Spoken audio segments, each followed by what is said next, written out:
Hey Sharon, welcome today. Hi Mark, thank you. I'm very excited about today because today we're talking about the Estate Vision, and that's the newest tool that we've created. So looking forward to chatting today. So could you please elaborate further on this tool? For example, what thought or question would require us to use it? Well, I guess the question is, you set goals, Sharon, in regard to your personal, in regard to your business life, and we all do. But it got me thinking recently that nobody actually talks about what the outcome is that they're looking for in regard to their estate and succession plan. And so I thought a really good tool to have to ask people at the start of our process is really what are the outcomes that they're trying to achieve, and what will look like when they're finished and they've been through their process, what will a successful outcome look like for them? Yes, it certainly makes sense, but why would it be so important? Well, I think understanding where you want to finish, Sharon, is just fundamental to having a measurable outcome where you want to end up with your estate plan. So you mentioned measurable outcomes for the estate plan. Can you elaborate further on this, please? Sure, Sharon. What we've done is I've looked at 10 areas in regard to the estate planning process to consider to help people understand what are the positive outcomes they're trying to achieve in those 10 areas. So that's point one. Two, a great conversation and having this conversation is a great starting position in regard to your estate and succession planning.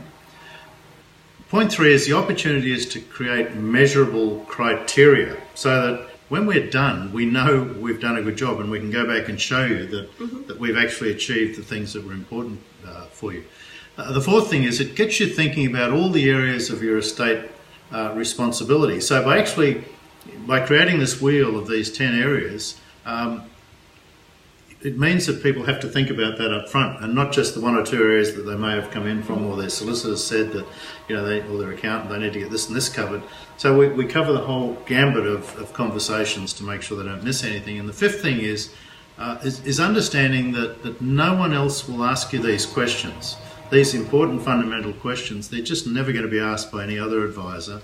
And that's why they're such an important part of the process that we take our clients through. Okay, so how do we begin addressing this? Well, you engage us, quite simply, Sharon. It's simple, really. I mean, it's part of our process. No one else uses this, and it's the first part of our process. I mean, it really is fundamental that this will be one of the first questions I ask, or the first 10 questions I ask people as we go through the process with them. And what differences can using this tool actually make to our overall estate and succession plan?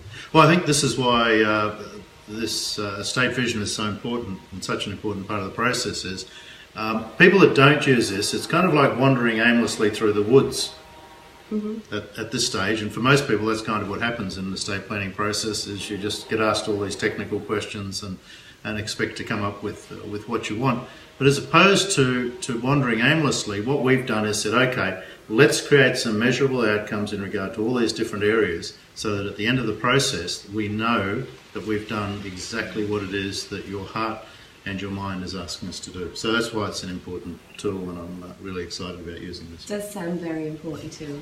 Thank you, Mark. Thanks, Sharon.